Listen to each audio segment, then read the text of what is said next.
अगर आप सोच रहे हैं कि एमपीपीएससी जैसे एग्जाम को आप एमपी जीके के बगैर क्रैक कर लें तो आप बहुत बड़ी गलती कर रहे हो। तो आप लोगों को मैं बताने जा रहा हूं, यहां पर हम लोग परीक्षा धाम जो लेटेस्ट बुक है उसका एमपी जीके एमसीक्यू सीरीज चला रहे हैं। इस चैनल पर आप लोगों को कंप्लीट मिलने वाले हैं यहां पर 10,000 प्रश्नों का सेट, ताकि आप लोग अपने एग्जाम में बेटर से बेटर कर पाओ। पहली बार अगर इस वीडियो पर हैं तो फटाफट करके लाइक कर दो, क्योंकि हम लोग यहां पर परीक्षा धाम की थ्योरी और एमसीक्यू बुक दोनों कवर करने जा रहे हैं और आने वाले समय में काफी बुकें हम लोग यहां पर कंप्लीट करने वाले, चाहे आप फिर यूपीएससी, एमपीपीएससी, एसएससी या किसी और वनडे एग्जाम की तैयारी क्यों ना कर रहे हो। चलिए ठीक है, तो स्वागत है आप लोगों का यूनिक इंस्टीट्यूट सनावत के ऑफिशियल यूट्यूब चैनल पर और हम शुरू करने जा रहे हैं हमारा आज का क्लास। ये हमारा लेक्चर नंबर 5 होने वाला है एमसीक्यू का, और ये दोनों बुकें जो आप स्क्रीन पर देख पा रहे हैं वो हम लोग यहां पर कंप्लीट करेंगे। तो चलिए ठीक है, मेरे बारे में आप लोग जानते ही होंगे। अब हम डायरेक्ट प्रश्न की ओर बढ़ेंगे। चलिए ठीक है, आज का प्रश्न है हमारा, मध्य प्रदेश में कुल कितनी अनुसूचित जनजातियां निवास करती है। हमारा जो प्रश्न है इसके पहले हम लोग 100 क्वेश्चन कर चुके हैं। अगर आपने हमारे वो लेक्चर्स नहीं देखे, 4 लेक्चर हम लोगों ने कंप्लीट कर लिए। देखिए, पूछा गया है मध्य प्रदेश में कुल कितनी अनुसूचित जनजातियां निवास करती है। आपके सामने 4 ऑप्शन है, आप लोग देखकर मुझे कमेंट करें। अगर इस वीडियो पर आप पहली बार आए हैं और पहली बार कमेंट कर रहे हैं तो पहले सब्सक्राइब कर लो, ताकि आप लोग इस पूरी सीरीज में पार्टिसिपेट कर पाए, क्योंकि इसके बाद ल्यूसेंट जीके की कंप्लीट सीरीज शुरू होगी सब्जेक्ट वाइज। चलिए ठीक है, तो इसका आंसर आप मुझे फटाफट करके दीजिए, क्या हमारा राइट आंसर होगा। मध्य प्रदेश में अनुसूचित जनजातियां कितनी है, तो भैया फटाफट करके आप लोगों को जवाब देना है। तो मैं बता देता हूं, वैसे तो हमारे पास अनुसूचित जनजातियों की संख्या अभी वर्तमान में 43 है। ठीक है, कितनी जनजातियां हैं? 43। आपने सुना होगा भील, है ना, भारिया, बेगा, ये सब जनजातियां जो होती है ना, ये 43 के अंतर्गत आती है। अब मैं आप लोगों को बता देता हूं इसका राइट आंसर। हमारा राइट आंसर होगा यहां पर लेकिन 46। अब 46 से क्यों हो रहा है, चलिए ठीक है, मैं डिस्कस कर लेता हूं आप लोगों से 46 से क्यों है। देखिए, 46 को यहां पर अभी राइट आंसर माना है। मध्य प्रदेश में अनुसूचित जनजातियों की कुल संख्या वैसे 43, किंतु आयोग ने इस प्रश्न का आंसर, जब ये एमपीपीएससी में प्रश्न पूछा गया था तो वहां पर 46 को माना था, राइट। लेकिन अभी वर्तमान में आप देखेंगे तो 3 जनजातियों को अनुसूचित जनजाति की कैटेगरी से हटा दिया गया है, जिसका नाम है कीर, मीना, पारदी। इनको विलोपित कर दिया है। यह कब हुआ है? 8 जनवरी 2003 को मध्य प्रदेश के अनुसूचित जनजातियों की सूची से इनको हटा दिया गया है। इसलिए पहले भले 46 कहते थे तो सही था, लेकिन अगर अब प्रश्न आता है तो आपको जवाब देना पड़ेगा 43। चलिए फटाफट करके अगले सवाल की ओर मूव करते हैं। हमारा अगला सवाल है, मध्य प्रदेश के निम्नलिखित जिलों को 2011 की जनसंख्या के अनुसार उनकी 10 की जनसंख्या वृद्धि दर के क्रम में निम्न से उच्च की ओर व्यवस्थित कीजिए। तो यहां पर आप लोगों को 10 की जनसंख्या वृद्धि दर को क्या करना है ना, अरेंज करना है निम्न से उच्चतम की ओर। तो आपने को बताना है कौन से जिलों की जनसंख्या 10 की वृद्धि दर का मतलब आप लोग बहुत सारे शायद ना समझ पाए, मैं बता देता हूं भाई। 10 सालों में ये जो जिले दे रखे हैं किसकी जनसंख्या वृद्धि दर बड़ी है ना, उनको ऑर्डर में जमाना है, यानी कि कौन से क्रम में? आरोही क्रम में। आरोही का मतलब होता है बढ़ते क्रम, पहले छोटा आएगा फिर बड़ा आएगा फिर बड़ा आएगा, इस फॉर्म में जमाना है। तो फटाफट करके मुझे जवाब दो, इसका सही जवाब क्या होगा। चलिए हम लोग देख लेते हैं। इसका सही जवाब होगा option number B. Option B का मतलब होता है यहां पर 10 की जनसंख्या वृद्धि दर 2001 से 11 के बीच। भाई एक दशक का मतलब होता है, डिकेड मींस 10 जो ईयर का पीरियड होता है, 10 की मतलब 10 वर्षों का टाइम पीरियड को दशक कहा जाता है। ठीक है, 10 वर्षों का जो है ना, ठीक है, कितने वर्षों का? 10 वर्ष का टाइम पीरियड को दशक कहते हैं। अब क्रम में अगर हम इनको अरेंज करेंगे तो भैया अनूपपुर पहले आएगा, बैतूल आएगा, छिंदवाड़ा आएगा और मंदसौर आएगा। तो ये जो ऑर्डर है हमारा बढ़ता क्रम है, पहले इसकी है ना सबसे ज्यादा यहां पर एक दशक में मंदसौर की जनसंख्या बढ़ी थी, फिर छिंदवाड़ा की, फिर उससे कम बैतूल की और सबसे कम अनूपपुर की। चलिए ठीक है, तो हम बढ़ते हैं अगले सवाल की ओर। हमारा आज का अगला सवाल है 113 नंबर का सवाल है कि वर्ष 2011 की जनगणना के अनुसार भारत और मध्य प्रदेश की साक्षरता दर कितनी है। भाई एमपी और इंडिया दोनों में पढ़े लिखे लोगों का परसेंटेज कितना है वो आपको बताना है। ठीक है, साक्षरता दर देखो, ये जो भी मैं सीरीज चला रहा हूं ये मैं कंप्लीट करने वाला हूं। अगर आप वीडियो को ज्यादा से ज्यादा शेयर करेंगे, लाइक करेंगे, अगर मैं 5 से 10 वीडियो बनाने वाला हूं यहां पर, लेकिन अगर मुझे बहुत अच्छा रिस्पॉन्स मिलता है आपकी साइड से और आप चाहते हैं रियली इस सीरीज को कंप्लीट करना, तो प्लीज ज्यादा से ज्यादा शेयर करें और अपने दोस्तों को, है ना, बताइएगा। चलिए ठीक है, तो यहां पर बताना साक्षरता दर, ठीक है, कितनी है एमपी की और इंडिया की। तो फटाफट करके अगर आपको पता है तो कमेंट करो, मैं आप लोगों को राइट आंसर इसका बता देता हूं। चलिए, इसका सही जवाब होगा option number A. Option A का मतलब क्या होता है, 2011 की जनगणना के अनुसार भारत और मध्य प्रदेश की साक्षरता दर कितनी है। तो भारत की भैया 74%, यानी यहां पर ओवरऑल जनसंख्या में 74% लोग पढ़े लिखे हैं और यहां पर है 69.3%। चलिए ठीक है, तो आपने देखा इंडिया की और एमपी की क्या साक्षरता रेट कितनी है। चलिए ठीक है, बढ़ते हैं अगले सवाल की ओर। हमारा आज का अगला सवाल है, निम्न में से कौन सा मध्य प्रदेश का राज्य पशु है। भाई राज्य पशु आपको मध्य प्रदेश के जितने भी राजकीय चिन्ह है, राजकीय खेल की बात करें, पुष्प की बात करें, पशु की बात करें, ये नाट्य की बात करें, ये सब कुछ आप लोगों को याद होना चाहिए। ठीक है, अगर आपको पता है तो मुझे बताओ हमारा जो राजकीय खेल कौन सा है। अगर आपको पता है, आप अच्छे से पढ़ते हो, आप सीरियस एस्पिरेंट हो, तो गिव मी आंसर। ठीक है, खेल कौन सा है और किस वर्ष उसे राजकीय होने का दर्जा दिया गया। चलिए, मैं बता नहीं रहा हूं, मैं बताने जा रहा था लेकिन मैंने, है ना, पेन रोक लिया था। चलिए ठीक है ना, ये 4 ऑप्शन है, मैं ऑप्शन रीड नहीं करूंगा क्योंकि आपके सामने सारी चीजें हैं और आप काफी सीरियस एस्पिरेंट हैं, फटाफट करके जवाब देना पसंद करेंगे और हम भी चाहेंगे कि कम से कम समय में आप लोगों को ज्यादा से ज्यादा प्रश्न यहां पर कवर करके पढ़ा दें। चलिए ठीक है, तो राज्य पशु हमारा कौन सा है, तो बड़ा आसान सा जवाब है बारहसिंगा। चलिए, इसके बारे में और कुछ एडिशनल इंफॉर्मेशन जान लेते हैं जो आपके एग्जाम के नजरिए से काफी महत्वपूर्ण हो जाती है। तो भैया ऑप्शन बी हमारा राइट आंसर होगा, मींस बारहसिंगा। हमारा राजकीय पशु बारहसिंगा है। इसका वैज्ञानिक नाम कई बार पूछ लिया जाता है, तो ये काफी महत्वपूर्ण इंफॉर्मेशन हो जाती है।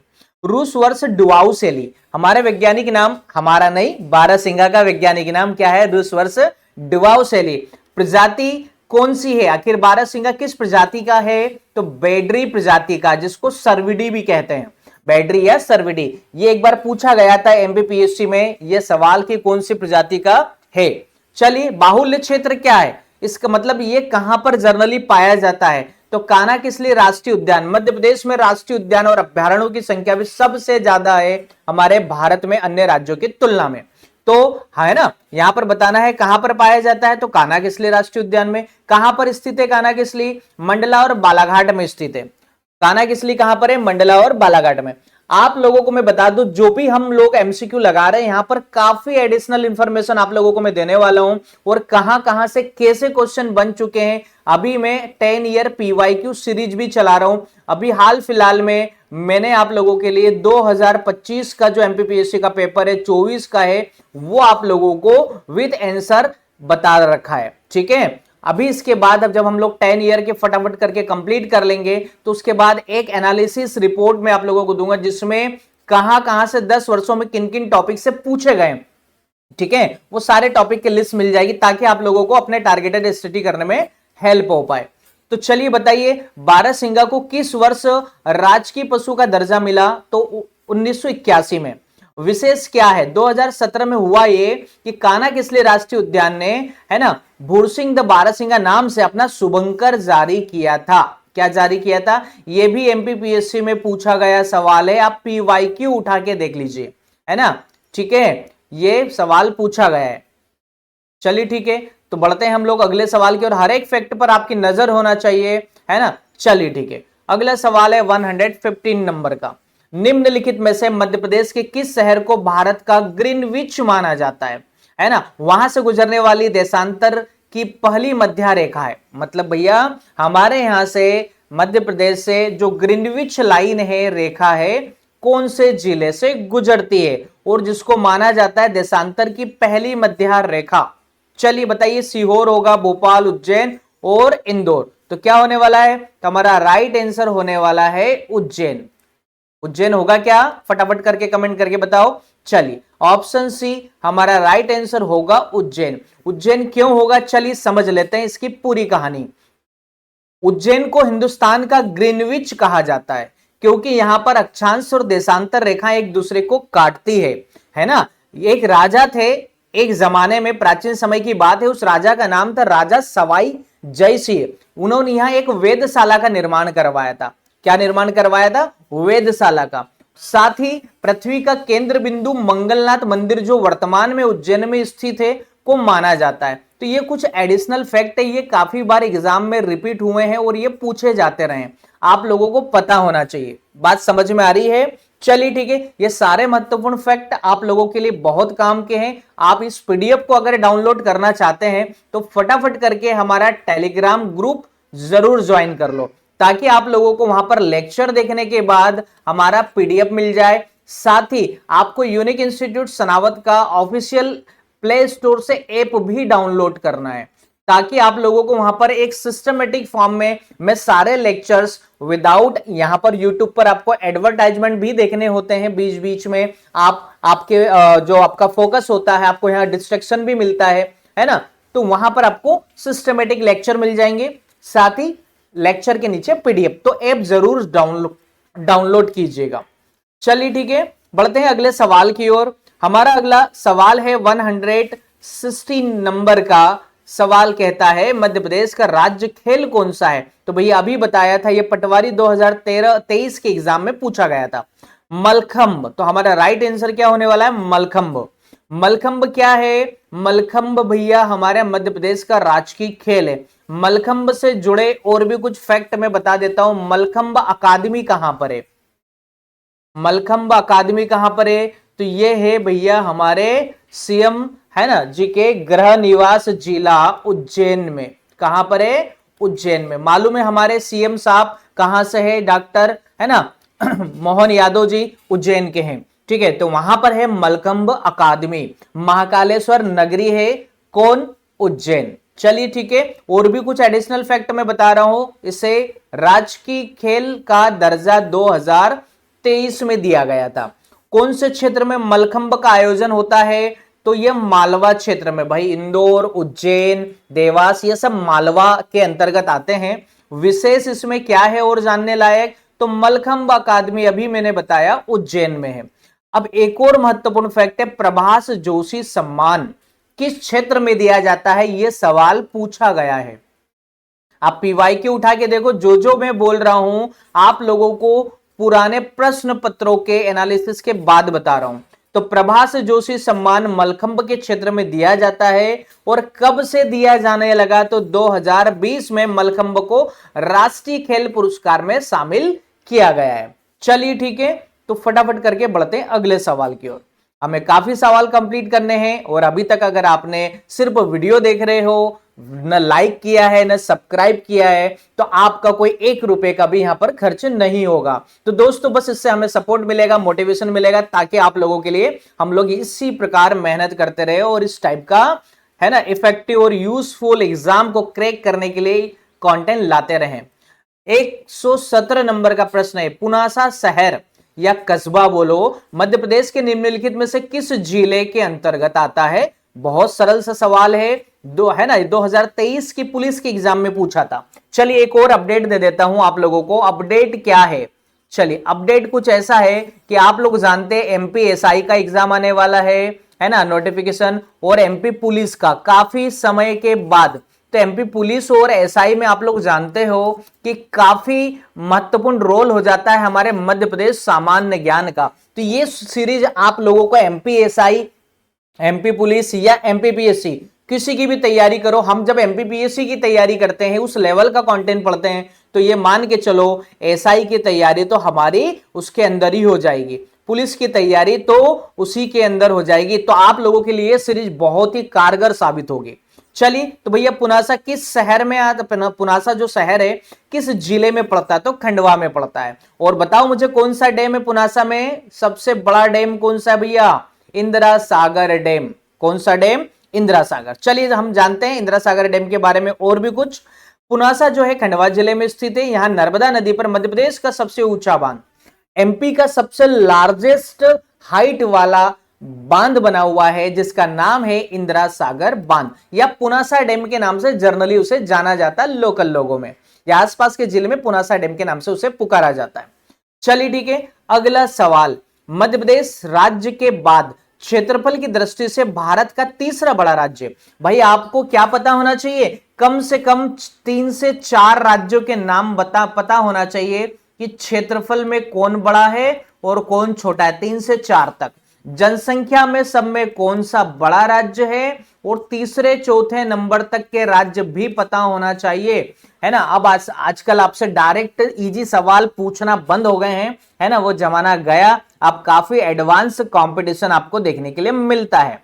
चलिए ठीक है, तो राइट आंसर क्या होगा बताओ, क्षेत्रफल की दृष्टि से भारत का तीसरा बड़ा राज्य। भाई पहला कौन सा है, तो बोले सर पहला तो राजस्थान है। दूसरा कौन सा है, तो दूसरा बोले सर मध्य प्रदेश है। तीसरा कौन सा होगा बताओ फटाफट, महाराष्ट्र होगा या उत्तर प्रदेश होगा, बताओ फटाफट जल्दी से कमेंट करो, है ना। चलिए ठीक है, तो हमारा सही जवाब होगा मध्य प्रदेश का महाराष्ट्र।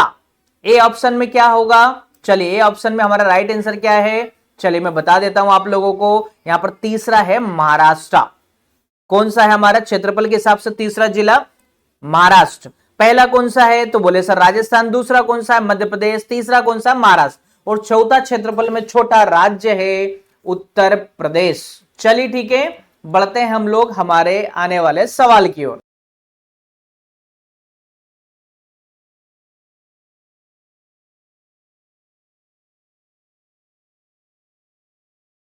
मध्य प्रदेश का क्षेत्रफल कितना है, बड़ा आसान सा है, लगभग में बताना है। पटवारी 2023 के एग्जाम में आया था, तो जो एग्जामिनर की नजर में है कि भाई ये प्रश्न महत्वपूर्ण है, तो उनकी प्रोबेबिलिटी होती है कहीं ना कहीं रिपीट होने की। तो आप लोगों को क्या करना है, आप लोगों को ऐसे प्रश्नों को बहुत अच्छे से लर्न करना है।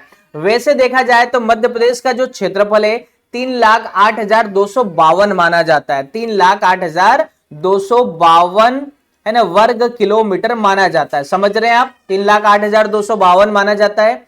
लेकिन यहां पर आप लोगों को एक और इसके बीच में एक ट्विस्ट देखने के लिए मिलता है, वो है किरार घाटी विवाद। कौन सा विवाद, किरार घाटी विवाद। ठीक है, चलिए मैंने बताया मध्य प्रदेश का क्षेत्रफल 3,08,252 वर्ग किलोमीटर है। क्षेत्रफल की दृष्टि से मध्य प्रदेश दूसरा बड़ा राज्य है, तो पहला अभी बताया मैंने कौन सा, पहला है राजस्थान, दूसरा है मध्य प्रदेश। ठीक है, दूसरा कौन सा है, मध्य प्रदेश। और तीसरा कौन सा है, वो भी तो अभी बताया, बोले सर महाराष्ट्र। और चौथा कौन सा है, तो वो है उत्तर प्रदेश। चलिए ठीक है, तो कंफ्यूजिंग पॉइंट क्या है, बोले सर एमपी और छत्तीसगढ़ के मध्य जो किरार घाटी है, भाई मध्य प्रदेश में आप लोग जानते हो अनूपपुर जिला है, किरार घाटी कहां पर है, अनूपपुर जिले में, जहां से नर्मदा नदी का उद्गम होता है ना। तो वहां पर विवाद के कारण क्या होता है, मध्य प्रदेश के क्षेत्रफल को क्या माना जाता है, 3,08,245 वर्ग किलोमीटर भी माना जाता है। जर्नली हम लोग लिखने के लिए हमारी बुकों में यह आंकड़ा मिलता है 52 वाला, लेकिन ये जो 7 किलोमीटर का डिफरेंस है ये विवाद के कारण देखने के लिए मिलता है। चलिए ठीक है, हम बढ़ते हैं आगे की ओर। हमारा अगला सवाल है, मध्य प्रदेश भारत के, है ना, भारत में कहां स्थित है, भाई ये पूछा है। यहां थोड़ा सा प्रश्न में टाइपिंग एरर मान सकते हो, लेकिन आप काफी समझदार हैं, प्रश्न की फॉर्मेटिंग क्या होगी आप समझ रहे होंगे।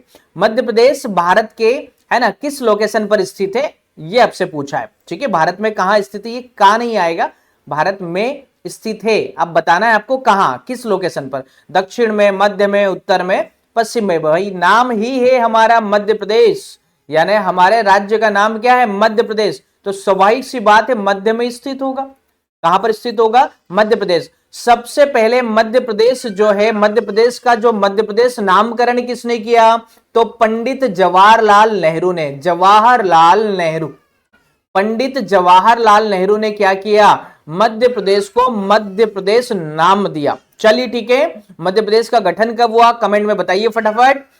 अब हमारा इसका डिटेल तो हमने देख ही लिया है, फिर भी मैं बता देता हूं। मध्य प्रदेश भारत के मध्य में है, यह एक भू अवस्थित राज्य है जिसे हृदय प्रदेश के नाम से जाना जाता है। यह नाम पूर्व प्रधानमंत्री पंडित जवाहरलाल नेहरू ने दिया था। चलिए ठीक है, बढ़ते हैं अगले सवाल की ओर। हमारा अगला सवाल है, मध्य प्रदेश में कितने आदिवासी विकास खंड है? ठीक है, यह भी परीक्षा में पूछा गया सवाल है। आपके सामने 4 ऑप्शन है और कोशिश कीजिएगा फटाफट करके, मैं भी स्पीड में पढ़ाने की कोशिश कर रहा हूं। और अगर आपको लगता है कि सर स्पीड बहुत ज्यादा है तो कमेंट करके जरूर बताइएगा। मेरा उद्देश्य है कि कम समय में आप लोगों को ज्यादा से ज्यादा प्रश्न कवर करना। चलिए ठीक है, तो 89 नंबर का जो हमारा राइट आंसर होगा, क्या 89 होगा? जल्दी से कमेंट करो। विकास खंडों की संख्या एमपी में कितनी होगी? 89 होगी क्या? चलिए, बिल्कुल सही जवाब है हमारा। एमपी में आदिवासी विकास खंडों की संख्या 89 है। मध्य प्रदेश में 7 संभागों के अंतर्गत 20 जिलों में 89 विकास खंड आते हैं। यानी 89 विकास खंड कितने जिलों में है? 20 जिलों में ही है। और कितने संभागों में है? 7 में। सर्वाधिक है ना, जो हमारा संभाग है सबसे ज्यादा आते हैं इंदौर संभाग में, 40 विकास खंड देखने के लिए मिलते हैं। सबसे कम कहां मिलते हैं? न्यूनतम रीवा और चंबल संभाग में। तो आप लोगों को पता होगा मध्य प्रदेश में कुल कितने संभाग हैं? बोले सर हमारे यहां 10 संभाग है। अब उनके नाम अगर आप जानते हो तो प्लीज कमेंट जरूर कीजिएगा, है ना। और यहां तक अगर वीडियो देखते आए हैं तो मैं मानता हूं कि आप काफी सीरियस एस्पिरेंट हैं। आजकल स्टूडेंट क्या करता है, बस यूट्यूब पर 10 मिनट ये वीडियो देखेगा, 10 मिनट वो वीडियो देखेगा और यहां वहां बंदर की तरह बस उछल कूद करता है। एक जगह आप टिकते ही नहीं हो, तो आप लोगों को एक अच्छा रिजल्ट कैसे मिलेगा? आप किसी भी एक चैनल पर फॉलो करें एक चैनल को और कंसिस्टेंसी के साथ सारे वीडियोस देखो, कंप्लीट करो हर एक सीरीज, तो आप लोगों को उसका एक रिजल्ट मिलता है। चलिए ठीक है, चलिए हम बढ़ते हैं आगे की ओर। हमारा आज का अगला सवाल है, मध्य प्रदेश के निम्नलिखित जिलों में से कौन सा सबसे दक्षिणी जिला है? भाई दक्षिण में स्थित है। चलिए मैं आप लोगों को मैप में एक बार बता दूं, पहले आप ऑप्शन समझ लो। सबसे दक्षिण जिला कौन सा है? शाजापुर, बुरहानपुर, खंडवा, देवास। तो शाजापुर, आप लोग जब भी ऐसे सवाल आए ना, मैंने आप लोगों को इस पीडीएफ में एक मैप दे रखा है। वो इसी उद्देश्य से दे रखा है कि आप लोग क्या करो, आप लोग उस मैप को देखो और जो भी सवाल आता है, अगर जिले से संबंधित इस टाइप का सवाल आ रहा है तो आप उसमें उसकी लोकेशन चेक कर पाओ। चलिए मैं दिखा देता हूं मध्य प्रदेश में दक्षिणी जिला कौन सा है। तो देखिए, आप देख पा रहे होंगे कि मध्य प्रदेश का सबसे जो दक्षिणी जिला है उसका नाम है भैया बुरहानपुर। कौन सा है? बुरहानपुर। मध्य प्रदेश का जो जमीन का आखिरी टुकड़ा है उसका नाम है बुरहानपुर, जिसे दक्षिण का प्रवेश द्वार भी कहा जाता है। क्या कहा जाता है? दक्षिण का प्रवेश द्वार। अगर कोई व्यक्ति दक्षिण से आएगा तो पहला कदम कहां रखेगा? वो रखेगा हमारे बुरहानपुर जिले में। ठीक है, बुरहानपुर में आप जानते होंगे नेपा नगर में है ना, कागज मिल है। ठीक है, और काफी उद्योग है वहां पर। ठीक है, जानते हो कौन सी नदी का प्रवाह है, कौन सी नदी का पानी जाता है? जरा कमेंट में मुझे आप बताइए। चलिए ठीक है, तो ये आपने देखा मध्य प्रदेश का जो दक्षिणी जिला है उसका नाम और उसकी लोकेशन। चलिए बढ़ते हैं हम अगले सवाल की ओर। क्या है आखिर हमारा अगला सवाल? चलिए जान लेते हैं। हमारा अगला सवाल है, निम्न में से मध्य प्रदेश का कौन सा जिला राजस्थान के साथ अपनी सीमा साझा करता है? राइट, राजस्थान के साथ अपनी कौन सा जिला हमारा एमपी का मतलब कि अपनी बाउंड्री शेयर करता है? जबलपुर। तो भाई जबलपुर तो थोड़ा सा मुश्किल है, जबलपुर कहां पर है? क्या राजस्थान के साइड में है? तो देखो ऑप्शन को एलिमिनेट करना आना चाहिए। जबलपुर हो सकता है क्या? तो नहीं हो सकता है। क्यों नहीं हो सकता है? उसकी लोकेशन आपको चेक करना कि भैया जबलपुर आखिर है कहां पर। तो देखो ये है, मैंने इंडिकेट किया मैप में जबलपुर। बालाघाट हो सकता है क्या? बोले सर नहीं हो सकता है। क्यों? क्योंकि वो तो राजस्थान तो यहां पर है। ठीक है, राजस्थान आपने देखा होगा झाबुआ से लगाकर इधर मुरैना तक यहां पर फैला हुआ है। ठीक है, लेकिन यहां पर बालाघाट तो यहां पर, ये कैसे टच करेगा?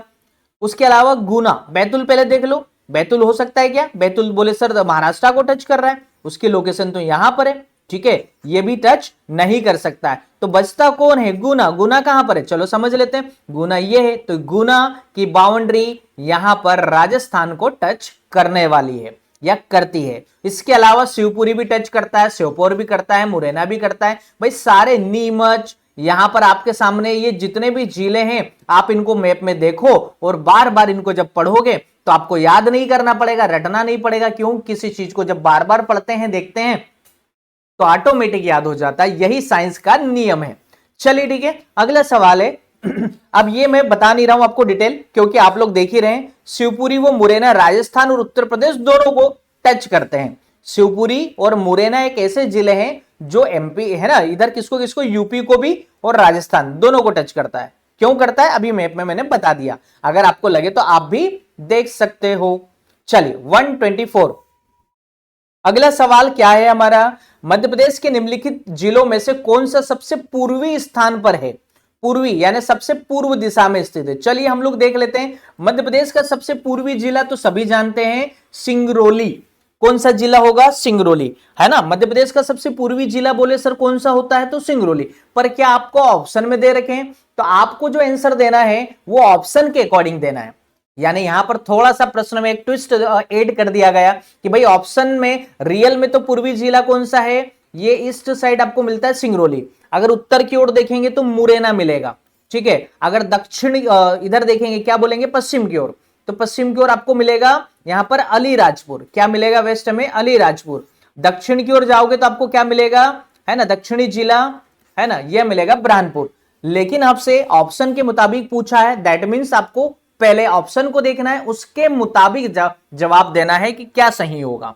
चलिए, सीहोर, शहडोल, खरगोन, विदिशा, है ना, पूर्वी साइड। तो भैया सीहोर कहां से हो सकता है? सीहोर तो हो ही नहीं सकता, ये तो हमारा जो जिला है ये यहां पर है। मैप में मैं बता देता हूं सीहोर की लोकेशन क्या है। सीहोर ये यहां पर है ना। चलिए ये नहीं हो सकता। शहडोल, शहडोल आपको क्या पूर्वी साइड मिलता है? तो बिल्कुल ये पूर्वी साइड है। ये देखो मैं मैप में उसको इंडिकेट कर रहा हूं, सर्कल बना दिया मैंने डार्क करके, है ना। ये होगा। खरगोन तो हो ही नहीं सकता, विदिशा हो ही नहीं सकता। आपको एलिमिनेशन मेथड का भी प्रयोग करना है एमसीक्यू को सॉल्व करने के लिए। चलिए ठीक है, बढ़ते हैं हम लोग अगले सवाल की ओर। ये मैं आपको बता चुका हूं, रिपीट नहीं करूंगा। उत्तरी जिला कौन सा है, दक्षिणी, पूर्वी, पश्चिमी। चलिए हमारा आज का अगला सवाल है 125 नंबर का। हमारा क्वेश्चन क्या है, मध्य प्रदेश के निम्नलिखित जिलों में से कौन सा सबसे उत्तरी स्थान पर स्थित है? उत्तरी जिला भैया आपसे पूछा जा रहा है बार बार, तो आप लोगों को यहां पर वैसे उत्तरी जिला मुरैना होता मैं बता चुका हूं, लेकिन according to option you have to give me answer. चलिए फटाफट बताइए, पन्ना, जबलपुर, मंडला, कटनी। तो कौन सा होने वाला है? जबलपुर नहीं होगा, मंडला नहीं होगा, कटनी नहीं होगा, तो क्या फिर क्या पन्ना होगा? फटाफट करके कमेंट करो, क्या हमारा राइट आंसर पन्ना होगा? चलिए बिल्कुल होगा, पन्ना हमारा राइट आंसर होने वाला है। हालांकि वास्तविक उत्तर हमारा मुरैना जिला होता है। देखिए आपको ऐसे कंफ्यूज करने वाले प्रश्न भी दिए जाएंगे, तो आप लोगों को हर एंगल से अपने आप को रेडी रखना है, अपने आप को स्ट्रांग बनाना है। और स्ट्रांग बनाने के लिए आपको हमारे चैनल को सब्सक्राइब करना चाहिए, क्योंकि यहां पर आपको काफी दमदार कंटेंट मिलेगा, काफी दमदार जीके सीरीज हम लोग चला रहे हैं एमपीपीएससी और एसआई और पुलिस जैसे एग्जाम के लिए। निम्न में से कौन सा मध्य प्रदेश का पड़ोसी राज्य नहीं है? अब पड़ोसी राज्य नहीं है बताने के लिए पहले यह पता होना चाहिए कौन से हैं। अरे भाई आपको जब तक इस सवाल का, जब नेगेटिव क्वेश्चन की खासियत है वो आपसे पूरी इंफॉर्मेशन मांगता है, वो डीप नॉलेज मांगता है। आपसे पूछा है कि मध्य प्रदेश का पड़ोसी राज्य कौन सा नहीं है, तो आपको पहले यह पता होना चाहिए ना कि कौन से हैं। तो चलिए मैंने आपको एक ट्रिक बताई थी, याद होगी वो आप लोगों को ट्रिक, है ना, बहुत शानदार ट्रिक थी। यू आर माई ग्रेट चाचा, यू आर माई ग्रेट चाचा। यू से क्या हो जाएगा, ये पड़ोसियों को याद करने की ट्रिक थी, यूपी। आर से क्या हो जाएगा, राजस्थान। और यहां पर एम से क्या हो जाएगा, महाराष्ट्र। जी से क्या हो जाएगा, गुजरात। और सी से क्या हो जाएगा, सीजी। तो ये है मध्य प्रदेश के क्या, पड़ोसी राज्य। ठीक है, जानते हो कहां पर इनका लोकेशन है? ये कहां पर, ये नॉर्थ साइड है। राजस्थान कहां है, नॉर्थ वेस्ट में है। महाराष्ट्र कहां पर है, साउथ में है। गुजरात कहां पर है, वेस्ट में है। और सीजी कहां पर है, ईस्ट में। तो भैया आपको लोकेशन के साथ में सब कुछ पता होना चाहिए। चलिए ट्रिक कैसे लेगी कमेंट करके जरा बताओ। अब यहां पर आप लोग राइट आंसर जज करेंगे कि भैया कौन सा पड़ोसी राज्य नहीं है। तो छत्तीसगढ़ तो है, राजस्थान है, गुजरात है, वैसे और भी दो हैं, पर यहां पर झारखंड नहीं है। चलिए ठीक है, बढ़ते हैं अगले सवाल की ओर। या पढ़ लीजिएगा वही जानकारी जो अभी मैंने आपको बताई है। 127 नंबर का हमारा प्रश्न है। ये आपका जो एमसीक्यू का, आप अपनी परीक्षा धाम की बुक अगर ओपन करेंगे तो 127 नंबर पर आपको सेम सवाल मिलने वाला है ना। सो डोंट बी कंफ्यूज, आप लोगों को इस सीरीज में बिल्कुल पार्टिसिपेट करना चाहिए और मजा आ रहा है तो लाइक जरूर करो, क्योंकि काफी स्टूडेंट इस सीरीज को एंजॉय कर रहे हैं। महाराष्ट्र राज्य से किस जिले की सीमा नहीं लगती है? भाई महाराष्ट्र से किसकी सीमा नहीं लगती है तो पहले पता होना चाहिए सर किसकी लगती है। ठीक है, बड़ा सीधा सा लॉजिक है कि नेगेटिव सवाल आपसे काफी तगड़ा नॉलेज चेक करता है, आपका तगड़ा नॉलेज मांगता है, तो आपको बताना रहेगा। ठीक है, किसकी सीमा नहीं लगती है तो पांडुरना। पांडुरना कहां पर? एक नया निर्मित जिला है जो छिंदवाड़ा से अलग करके बनाया गया। पांडुरना एक जमाने में तहसील हुआ करती थी, अब वर्तमान में जिला है छिंदवाड़ा। ठीक है, ये तो छिंदवाड़ा भी लगता ही लगता है। खरगोन, खरगोन भी भैया महाराष्ट्र से टच करता है, बिल्कुल टच करता है। ठीक है, महाराष्ट्र से किस जिले की सीमा नहीं लगती है अपने को ये बताना है। काफी कंफ्यूजिंग क्वेश्चन है ना। पांडुरना है, छिंदवाड़ा है, खरगोन है और झाबुआ है, तो झाबुआ क्या टच करेगा? क्या कंफ्यूजन आपका अभी दूर कर देते हैं हम लोग, क्या झाबुआ टच करेगा महाराष्ट्र को? तो हमारा सही जवाब होगा भैया महाराष्ट्र, वो नहीं टच करेगा क्योंकि उधर वो राजस्थान को टच करने लगता है। चलिए ठीक है, तो राइट आंसर हमारा क्या है? हमारा राइट आंसर होगा यहां पर झाबुआ। ठीक है, वैसे महाराष्ट्र की सीमा को टच करने वाले जो 10 जिले हैं, आप लोग एक बार अपने मैप में चेक कीजिएगा 10 जिले कहां पर है और उनको इंडिकेट कीजिएगा। आप चाहे तो मैप ला सकते हैं, पॉलिटिकल मैप ला सकते हैं और वहां पर अपने जिलों को नाम लिखकर हाईलाइट कर सकते हैं। चलिए ठीक है, आगे बढ़ते हैं आज की क्लास के लास्ट सवाल की ओर। और अगर आप में से किसी स्टूडेंट ने भी यहां तक लास्ट क्लास देखा है, आखिरी प्रश्न तक इस पूरी क्लास को एंजॉय किया है, तो प्लीज मुझे जरूर नाम लिखिएगा। मैं अगला जो भी वीडियो बनाऊंगा उसमें आपका नेम अनाउंस करना चाहूंगा, ताकि आप लोग है ना, आप भी मोटिवेट रहें हमारे साथ साथ, और इस मोटिवेशन को हम लोग कंटिन्यू करते हुए इस सीरीज को कंप्लीट कर पाए। और आप काफी सीरियस एस्पिरेंट है अगर एंड तक आपने वीडियो देखा है तो। चलिए, मध्य प्रदेश के पड़ोसी राज्य गुजरात के प्रथम मुख्यमंत्री कौन है? भैया आपसे अभी तक तो एमपी के मुख्यमंत्री पूछा, लेकिन यहां पर पड़ोसी राज्य जो गुजरात है उसके भी पहले सीएम पूछ लिए, है ना। तो काफी यहां पर टेंशन वाला प्रश्न हो गया आप लोगों के लिए, है ना। गुजरात के सीएम पूछ लिए आपसे। चलिए, ये शायद आप लोगों के लिए बता पाना थोड़ा सा कॉम्प्लिकेट होगा, फिर भी आप ट्राई कर सकते हैं, गेस कर सकते हैं। चलिए, अभी तो मैं राइट आंसर दे रहा हूं आप लोगों को। हमारा राइट आंसर यहां पर होगा, गुजरात के फर्स्ट सीएम थे, कौन से थे? चलिए एक मिनट, वापस से हम लोग प्रश्न पर आते हैं। हमारे पहले सीएम थे गुजरात के, है ना, जीवराज नारायण मेहता। हीरालाल शास्त्री राजस्थान के पहले सीएम थे। गोविंद वल्लभ पंत यूपी के पहले सीएम थे। ये सब अपने अपने राज्यों के पहले सीएम है भैया, ये आप लोगों को याद रखना। महाराष्ट्र के पहले कौन थे? महाराष्ट्र के पहले सीएम कौन थे? यशवंत राव चौहान। छत्तीसगढ़ के पहले सीएम कौन थे? तो छत्तीसगढ़ के पहले सीएम थे अजित जोगी। चलिए ठीक है, तो कैसे लगी आज की क्लास फटाफट करके मुझे कमेंट करके बताइएगा। और क्या चाहते हैं आप लोग एमपी जीके की सीरीज को मैं कंप्लीटली मतलब एंड तक बुक के पढ़ा दूं, है ना। अगर आप ऐसा चाहते हैं कि मैं कंप्लीट इस सीरीज को करूं एमपी पीएससी के लिए, जो 10,000 प्रश्नों का टारगेट है, हमारे टारगेट को हम लोग अचीव करें, तो ज्यादा से ज्यादा इस वीडियो को लाइक करो, शेयर करो, ताकि हम लोग इस सीरीज को कंप्लीट करें। साथ ही इसके अलावा एमपी पीएससी में जो एमपी जीके परीक्षा दाम की जो बुक है, थ्योरी बुक, उसको भी हम लोग कंप्लीट करेंगे अगर आप लोगों का साथ रहा तो। चलिए, लाइक शेयर और सब्सक्राइब करना मत भूलिएगा। मिलते हैं हम लोग अगले वीडियो में, तब तक के लिए अपना ध्यान रखिएगा।